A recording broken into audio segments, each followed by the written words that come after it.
So, good morning all. I'm also going to touch on the topic of regulating AI, a topic we've heard a lot about already, but rather than talk about what we should be doing in terms of regulating AI, I'm going to look at what we're likely to end up doing given the structure that we have of the various regulators and regulatory frameworks that are out there. It's something I think I'm fairly well able to do. I spent 7 years at Ofcom as their Director of Technology, one of their senior management team, and since then I've worked as a consultant for many regulators around the world. So I understand how they think, how they act, and why they act in that particular way. Regulating AI is a bit different from prior regulation for quite a number of reasons. I think one thing that's really interesting actually is generally when you have a new topic to be regulated, you often have two different groups of stakeholders. One group that wants regulation because they perceive there's some sort of harm that might result if there was a lack of regulation. And a second group, normally the ones that are developing or promoting the particular service, that don't want regulation because they want to be able to move as freely and as quickly as possible. In the space of AI, of course, we're actually seeing everyone pretty much saying that they want some kind of regulation. That's not new, but the drumbeat has certainly accelerated dramatically with the advent of generative AI in the last year or so. In fact, of course, there's been concerns about AI pretty much as long as there's been AI, and certainly there's been a lot of concerns about things like potential bias for at least 5 years, much longer.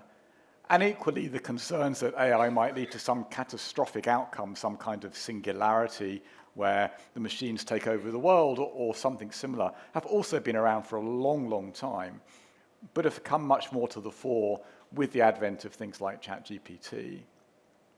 And we've seen a whole load of inputs from experts, from the godfathers of AI, from those key practitioners. For example, the call we heard a while back for a 6-month freeze on the development of AI. That didn't happen, and I'm going to come back to why that didn't happen, because that in itself is symptomatic of the problem and the regulatory frameworks that we currently have. So lots of people asking for something to be done, but just what might that be? Well, again, as we've been hearing today, there are a number of proposals out there, some more developed than others. Unfortunately, I don't think any of them is really right for what we actually want. So let's look at a couple of those. So there's the EU AI Act. We heard about moving forward, likely to become law perhaps around 2025. That will have been roughly a 5-year genesis of something from the beginning to the end. And I'll come back to that timescale later on.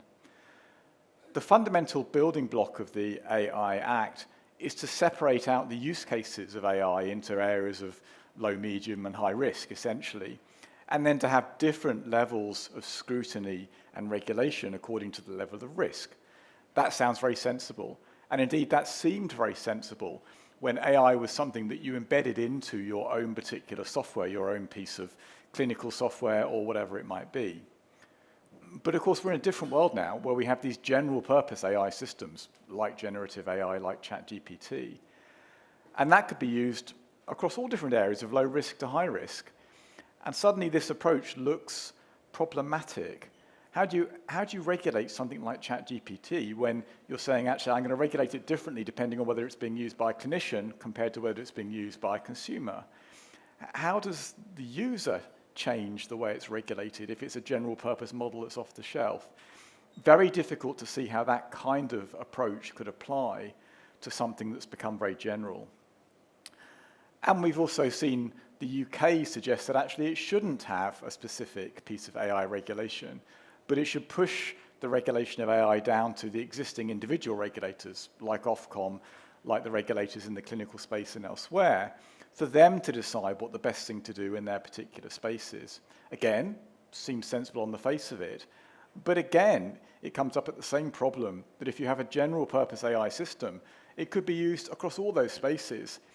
How is the designer of that system going to make sure that it's properly being regulated as it's moved from one use case to another? And many of these use cases won't even be clear as to exactly which area they fall into.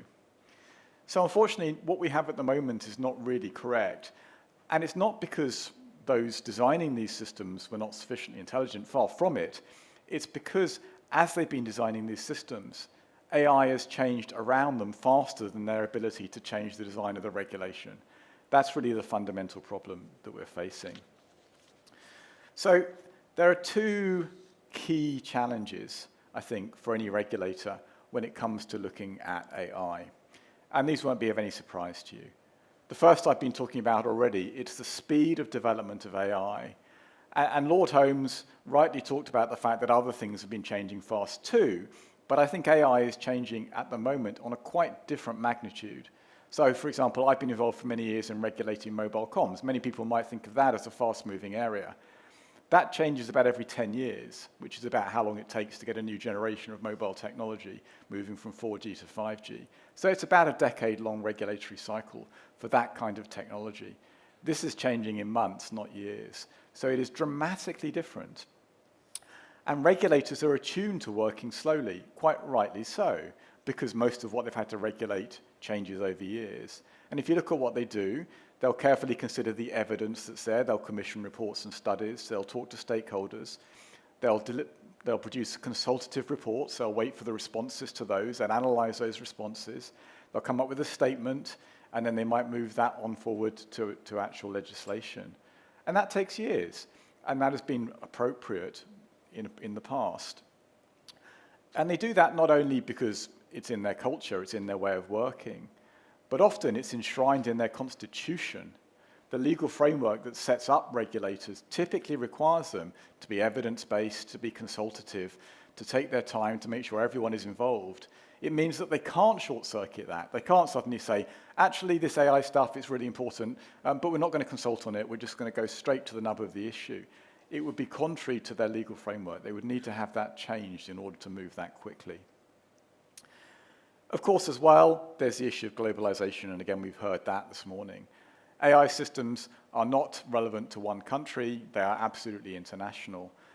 But regulators are almost invariably national, with a few exceptions, such as the EU, that has some supranational capabilities. If we start trying to regulate nationally, we get all sorts of problems.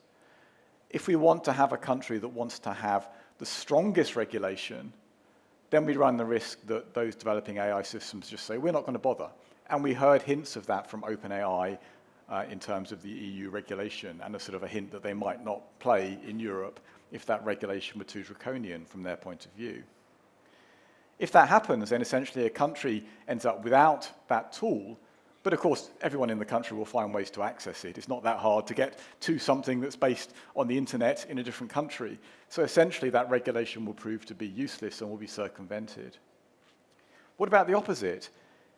If we go the other extreme, there's a risk of a race to the bottom. And we've heard the UK say that it wants to be the leading place for AI to encourage the most investment by perhaps having the lighter touch regulation. Well, again, very laudable, but if you're not careful and every country adopts that approach, you end up with less and less regulation as each country tries to beat the other in terms of being the most favorable place to invest in AI.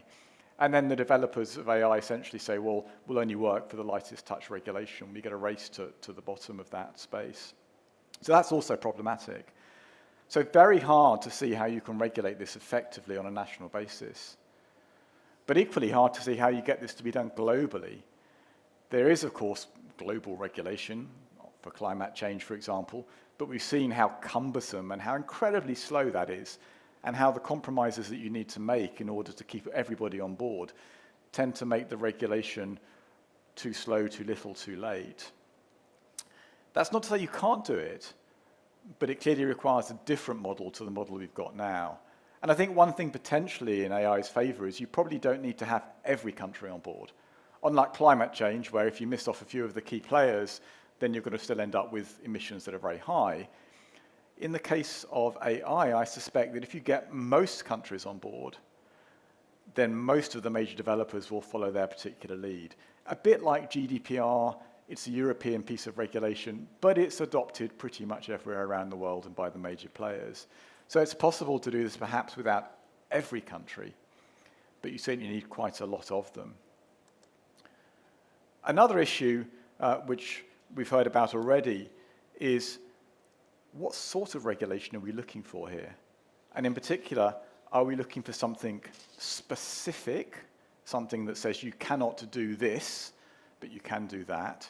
Or something general, something that's more of an output-based measure that says, we'd like you to make sure that AI systems are not discriminatory. So a higher level sort of ethical framework. Well, both are being tried, but there's problems with both. If we take a look at the specific, it's generally unworkable.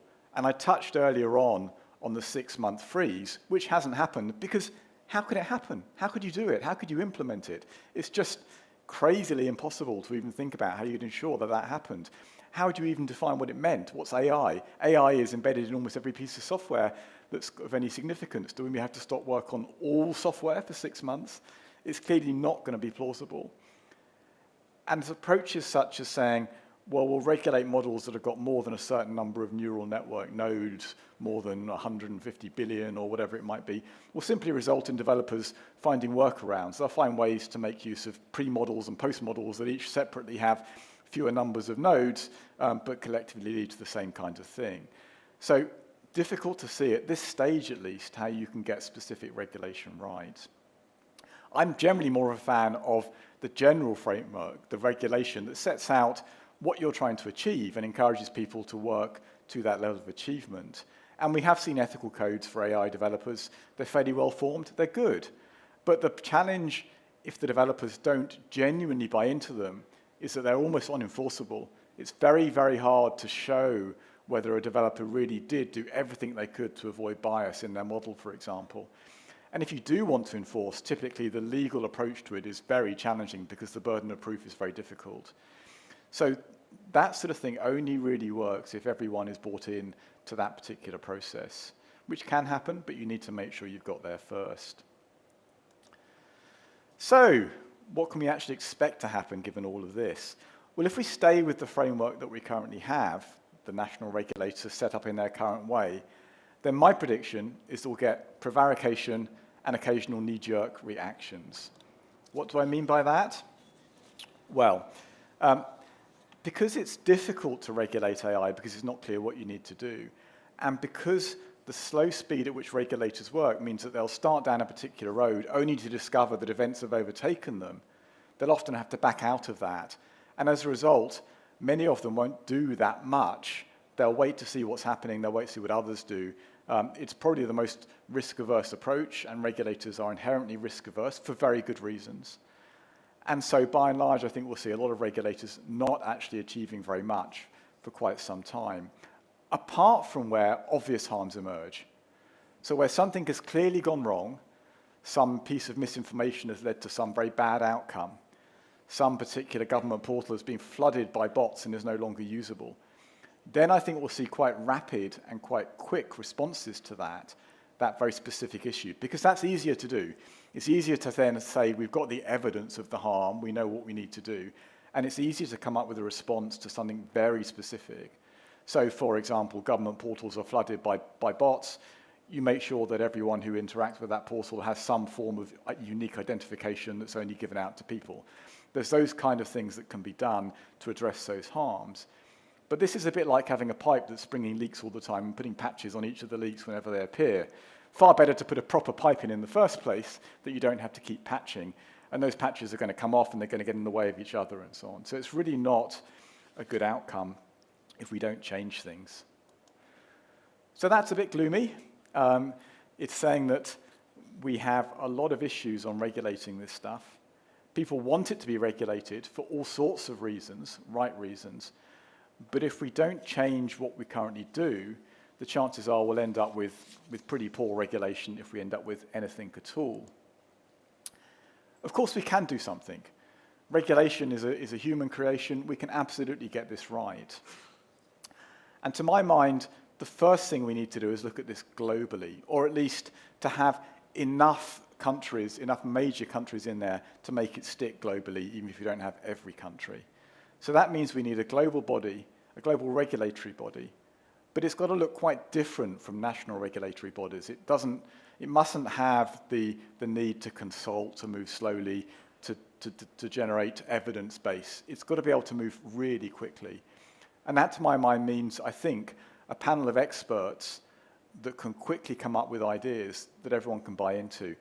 And by experts, I don't just mean computer experts and programmers, far from it. I think we want historians, sociologists, psychologists, politicians, and others who can understand what this is likely to be doing to the way our society works in order to come up with regulation that's built around societal needs rather than built around technological needs. Those experts need to be widely trusted, and they need to convene, I suspect, monthly in order to be able to move this forwards. And it needs to be delivery of regulation that is generic, but bought into by major companies. We need to see the major players actually saying, we will sign up to this, we will show how we are adhering to this, and being rewarded with some kind of kite mark or similar that allows consumers and other users to know that they are using an AI system that meets with global approval. And I think we can do that, given the calls from those major companies to be regulated at the moment. It suggests that they will be willing to engage with this kind of a process. Of course, they'll push back in places, but at least they'll engage, and at least they'll try hard. But this is something dramatically different from what we have now. It's not just a summit, which is not a bad thing, with a nice bit of PR on the outcome. This is a major piece of heavy lifting to get together enough stakeholders, politicians, companies, users, major players, to agree what's going to be done, to come up with a new approach to regulation that everyone is happy to buy into and trusts, to get together the experts, and to do it in a period of months rather than years. It's very doable, but we need to turn a lot of attention to it to make it happen. As has been said, AI offers enormous benefits to the world.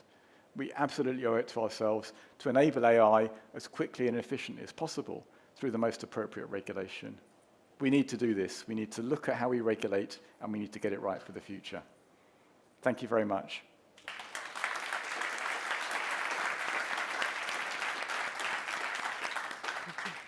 All right, any questions? So I have a couple of questions myself. All right, there's a question here at the back. Hi, my name's Angus Cleary. I work for the Equality and Human Rights Commission, so we are a regulator, and absolutely fascinated by your talk and the challenges that we face.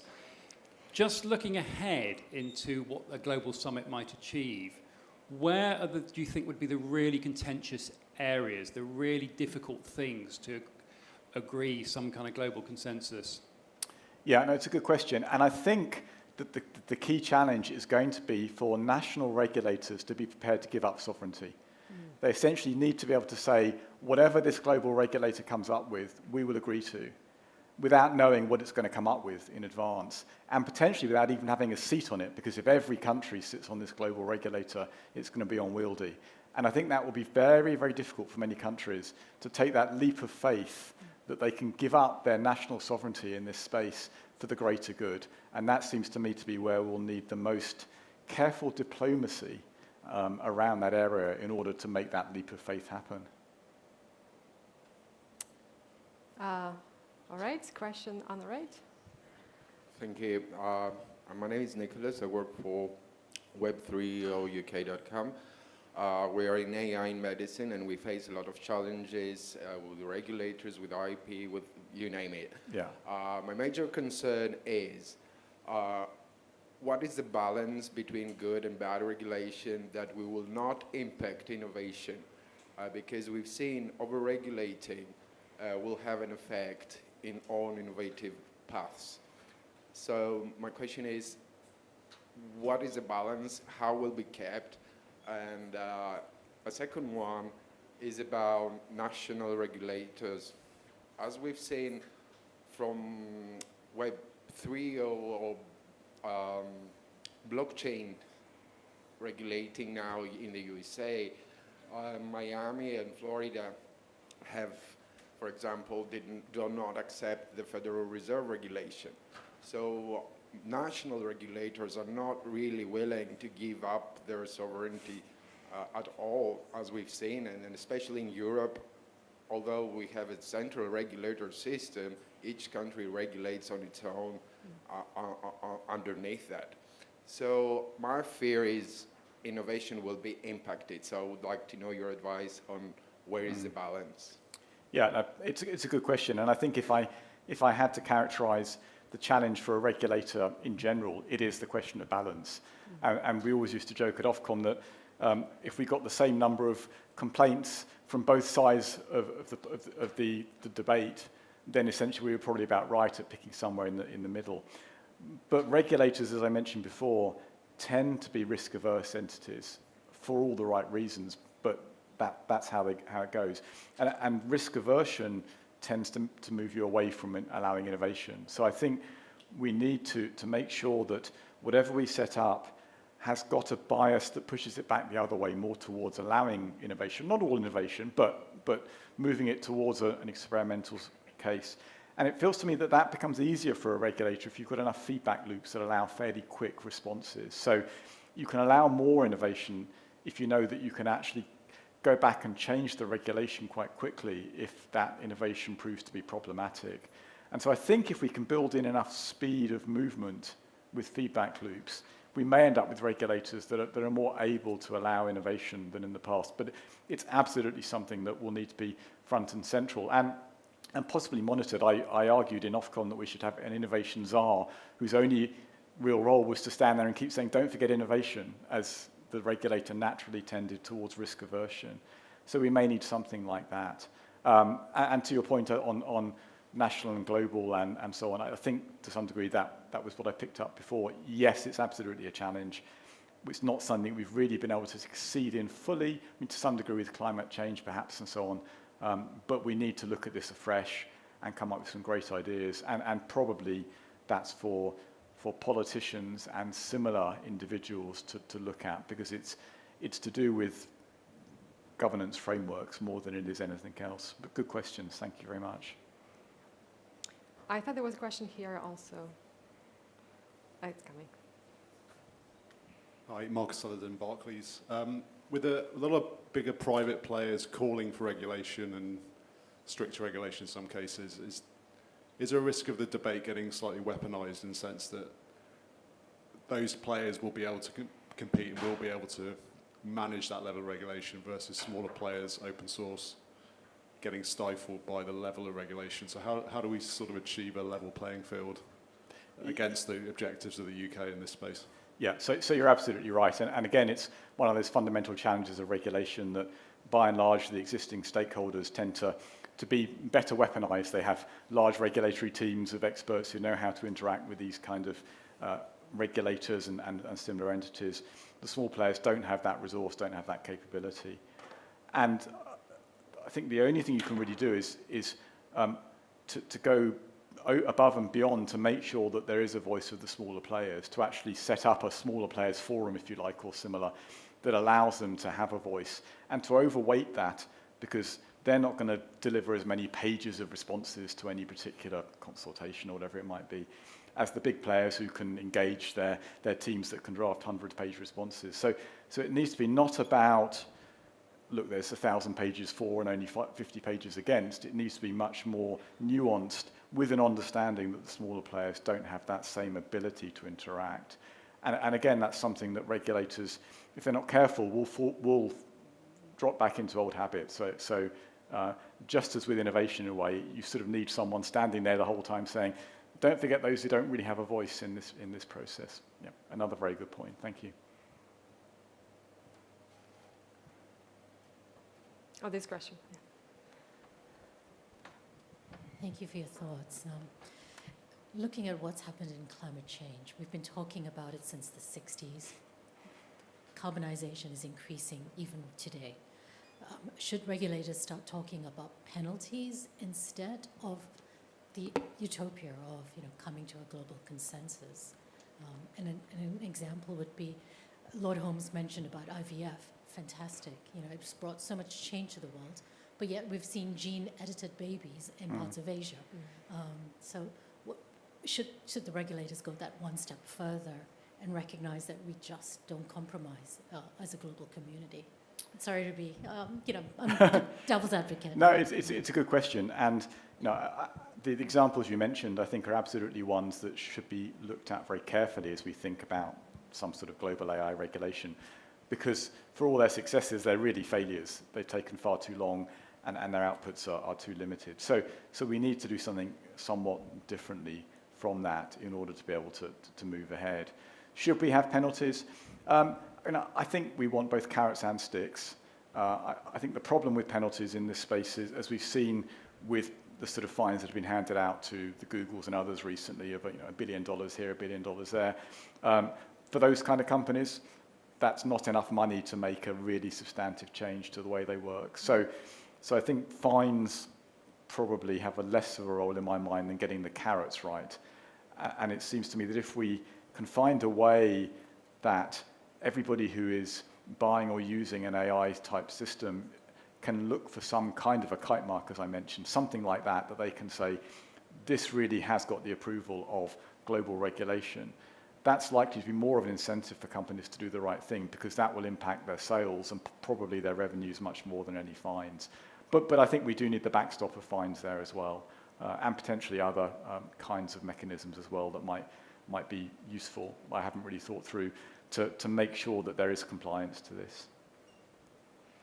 William, I want to ask a quick question myself. Sure. So that new regulatory body you mentioned, how soon do you think they could make progress? If you could get the buy-in, you can make progress in a period of months, I think, because there's been a lot of thinking already about how to regulate AI. So it's not as if it's starting from scratch. And in my experience is if you get some good experts in a room together, you can pretty quickly come up with what's likely to be the right answers. So that's probably not the constraint. The constraint is probably getting the consensus amongst the politicians and the regulators to how to move this forward. And like you said earlier, yeah, and that for sure is going to take months, because you just can't make these kind of things happen in less time than that. I fear it could take years, and that would clearly be much too long. And so, in a way, my call for action, if there is one, is to get this done faster than just saying, we'll have a summit in the late, in autumn or whatever, and we'll see where that leads us. Because we need to move faster if we can. Time is against us. Agreed. Again, thank you. Wonderful presentation. Thank you very much.